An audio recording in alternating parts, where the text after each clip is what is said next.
If you were the CMO of one of the world's largest travel companies, would you rather be a World Cup sponsor or work with one of the world's biggest streamers? Well, to get the tickets, I would be the sponsor. But if it was for the brand, I definitely choose for one of the world's biggest influencers. Well, look at this right now. I saw this news about iShowSpeed having this new partnership with Expedia, and it's pretty insane. I mean, it's not just like a one-off ad, but they're building a whole sort of like content interactive year-long, multiple years long series with him. They have this interactive website where they actually, this is built, custom built for Speed relationship, where you can go and see all the different countries that he's visited. You can select, like, so let's click on here, the Netherlands.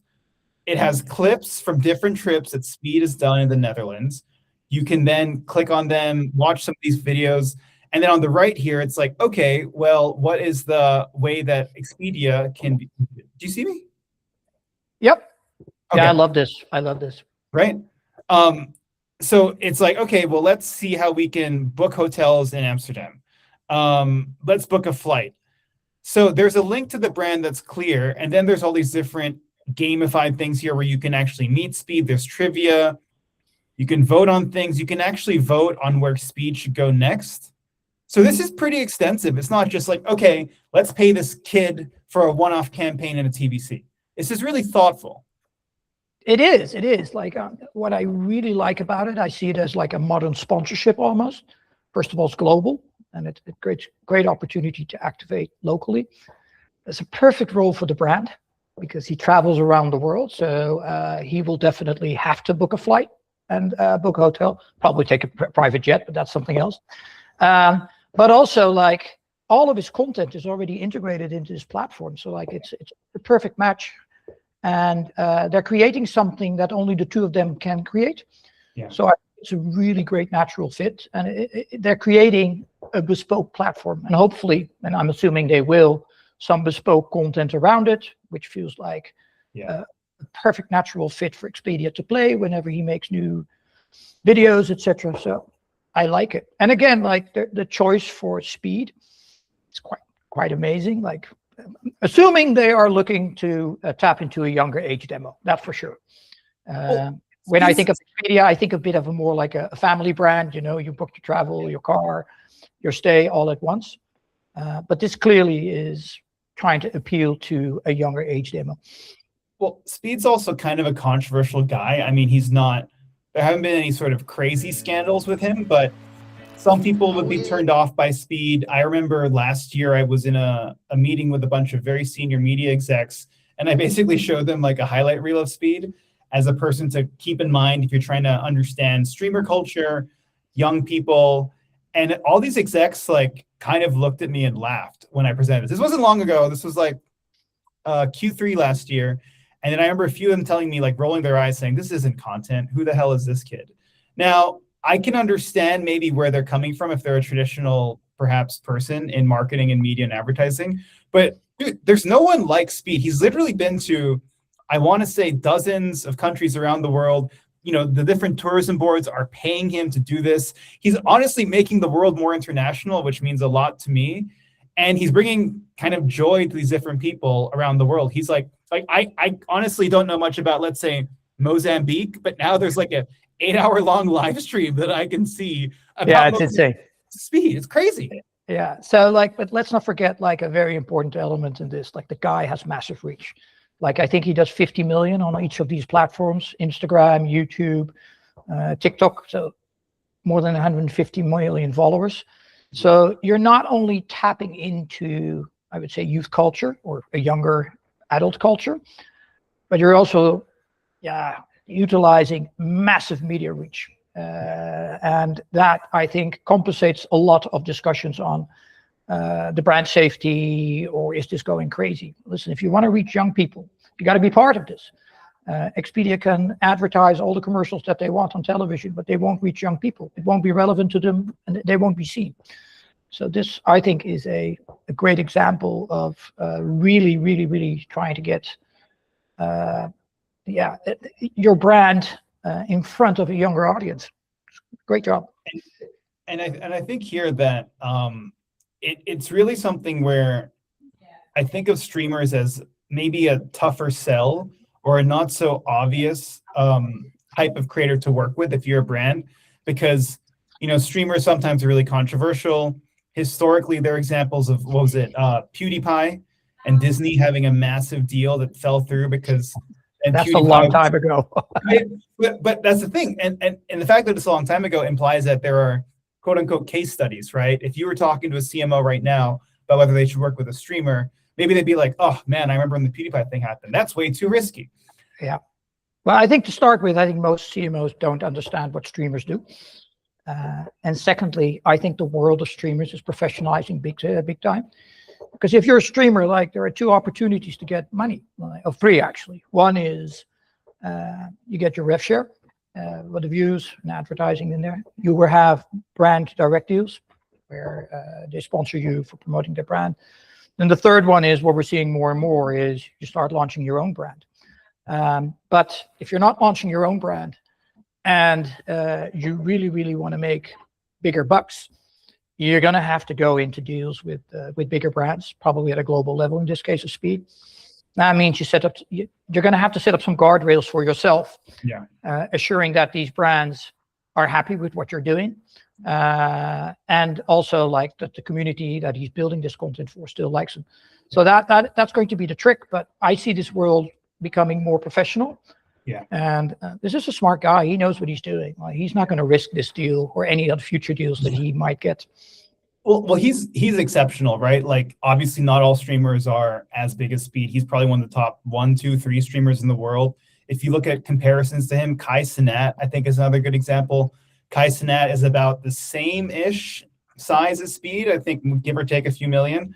But Kai Cenat has done some pretty big brand deals, and he works with a lot of big celebs because it's interesting. It's like picking the right talent. Kai Cenat and Speed are edgy, but they're not so edgy that you're worried necessarily about a massive controversy. On the flip side, there are a lot of kind of darker areas of the internet where more controversial, like manosphere streamers, people that are streaming on Kick, that rely on the fact that they probably will never get a brand deal because they're so controversial that they want to get just donations and memberships from their community. Obviously, you have people like Clavicular who become really massive recently.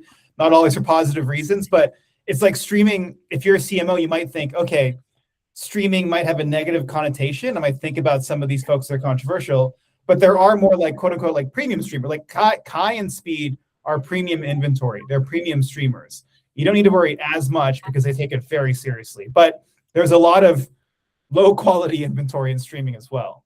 No, but that's everywhere. And this part of the internet, which probably won't make their money out of brand deals, think of OnlyFans, they've got other ways of making money. But in this case, this is premium. You opened up the conversation, like if you were a CMO, would you sponsor the World Cup or something like this? I think I know Expedia will stand out with this. Like if they were the sponsor of the World Cup, I have no clue who it is this year. Yeah. Is it Airbnb? Is it Booking? Is it Expedia? They're all replaceable. But I think it's like, really, if you can align and associate yourself with his world, you're going to stand out. You're going to get the reach, etc. And it's a much stronger bet. It's probably cheaper than sponsoring the World Cup. And I can't think of the last time I thought of an Expedia ad or piece of content, quite frankly, until the Speed thing came about. And then now, because I have such a strong enthusiasm for this world of streaming and content creators, now it's like Expedia has won the war of consideration with me. It's like I now have this love for Expedia because of what they've done here. And I think to myself that whoever the CMO is, they deserve a pat on the back for taking this. It's not an easy decision. And I can think of many reasons for them to have said no or thinking this is too crazy, too risky for them to do. So respect to Expedia. Yeah, absolutely. I think they also did a great analysis of the market. Like I was referencing to like all these other platforms. Constantly they're changing sponsors, these big sports events. And for travel company, it's very difficult to get into that anywhere. If you were to say World Cup or Champions League, you would say Heineken or Budweiser or Coca-Cola or McDonald's. probably no one knows the other brands. There's maybe PlayStation, but other brands you wouldn't think of. Like, and I think this really, really stands out. Claiming their own program. It's 12 months. Like, it can go on forever. And there's no lack of content and probably of opportunities to do it without having the restrictions of working with a large sponsorship. Yeah. So I like it. It's really great. And you can go like in so many directions with this. Like, you can let it be all organic, but you can also start doing some ads around it, start reaching audiences beyond his own audience, etc. And you have like the world of opportunity to make that content your own together with him. So no, great opportunity. And like you said, like I go to booking.com. I've never thought of going to Expedia. Might now. It just opens up to me and feels like it's, yeah, they're really trying to do their best to be part of this world. I think that's what I like. Well, to your point, right? Like I also have been using booking.com for the most part. Now I might go to Expedia, and I think to myself that first mover advantage is a real thing, right? Like now Speed's not going to work with Booking, of course, unless they pay him like 100x more, but he already gets sued if he tries to leave. So it's like there's so many like category winners that can win by making a bold move, where it's like people in alcohol, people in CPG, people in certain like food, beverage, whatever. They should be making that first mover advantage, because now Expedia is always going to be associated. It's like the first big travel company that made a big move in the streamer world, in the content world. Of course, Booking, Airbnb, etc. They all have done work with creators and streamers and influencers to some degree. But one thing you and I talk about, man, I was like, there's like a massive difference between like, okay, cool, yeah, we work with 50 micro influencers and we've done an ad with them, or UGC, which is cool. But this is clearly something that is a massive, massive thing. It's not just a one-off ad. It is a full multi-year long partnership. They're doing so much with him that it's different. No one else has really done this in the travel category. And quite frankly, most brands in general haven't done something at this level. No, I haven't seen it. I haven't seen it at this level. It's international. It crosses border. And even if you want to localize it, there's a very simple opportunity of tapping into that. He can go into partnerships with, I don't know, other streamers or other creators that are more on a local level. If you want to make it more suitable for the Asian market or the African market, etc. There's so many opportunities. No, it's great. The only thing is, I just hope Expedia can live up to the expectations of what you're seeing here, but I'm assuming they will. Yeah, well, that's a good point about this. To me, this is one way to think about this, is that they've seen a creator as an integral part of their business strategy. It's not just a one-off, not just a cute billboard, but what you said about Asia, right? What if Expedia says, okay, in Q4, we're going to double down on travel to Southeast Asia? Then they'll say, okay, Speed, let's do a whole series around Southeast Asian countries, and let's work with some local Southeast Asian creators. There you have it. And then suddenly it's not just like, okay, cool, it's a cute little thing where we can tick the box and say we work with a creator, but then maybe that would increase the sales in Southeast Asia. It's a massive strategy that is not just about vanity metrics, but this will impact their bottom line if executed well and thoughtfully. Yeah, that's why I was referring to like sponsorships, which are normally done at a global level. And they give you the opportunity to tap into certain areas like sports on a local level, etc. So like this kicks off so many opportunities regionally, locally, to build off of what you're building here. And I think, what I really like is the global and local appeal of it, and the opportunity to create something that is owned by a brand, adds relevancy, added value for everyone, but more importantly, gives opportunity to create spin-offs locally, as you were saying, with like smaller micro influencers or creators, whatever you want to call them. So like this can go like on for years and have massive impact. I think what's still missing, and there's some versions of this, but the idea of doing a deep long-term partnership with a creator over extended period of time like this, there aren't that many examples of it in the brand world. There are some. I think about how Alex Cooper did this big deal with Google in the US. I think it's focused, where her Unwell network agency and her as a talent have come together. That does seem kind of traditional, to be honest. They were talking about, maybe doing some like campaigns together. It's not something as integrated as a Speed relationship. But in general, I would say that that's an area that a lot of brands should be exploring. What is their version of this? Exactly. So like classic examples of Nespresso working with George Clooney, like that brand was built together with them. They're now sponsoring, I think, Dua Lipa. But it's not going to go to this level because these guys create.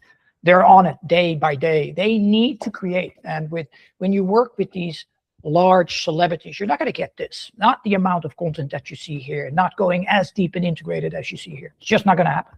Well, this goes back to our conversation about Zendaya, right? It's like Zendaya's not a creator. She's a talent, a celeb, an actress, right? Now, Dua Lipa has this now multi-year-long relationship with Nespresso. They want her to be the next George Clooney. But Dua Lipa doesn't do stuff like this. She's not going to be vlogging daily. She's not going to be creating content behind the scenes like that's Nespresso related. She's not going to drink it at a concert. They might promote it at a concert. But right. The thing is, her business is something else than what he's doing. His business is creating content and offering brands the opportunity to be part of it. It's just a different play. And I think young consumers or younger consumers, this is the media that they consume. And listen, there are so many fans out there of Dua Lipa. She's amazing. And probably what it will do for the brand will be big as well. But does it really offer the opportunity that we're seeing here? It still feels very classical. Well, this is the thing. I think it's a matter of both and, right? I'm sure Expedia is still going to have a glossy celebrity to be the face of certain things, but the fact that they are taking on a creator, there's so much nuance to that. And even just thinking, a bit more bluntly, as if I was a CFO, right? I would expect that the talent fee of a Dua Lipa versus the media and the engagement that you get versus the talent fee of a Speed and the layers of engagement that you get are honestly, it's a better economic ROI decision to work with a creator or streamer. I mean, look, we've been watching Speed just passively for the last few minutes, and I've never seen anything like this. It is like high level energy. It just keeps on going. It's insane. And how many hundreds of videos where he does this? Literally multiple countries, all over the world. So the thing is too, I think it's a good fit for travel, right? Yeah.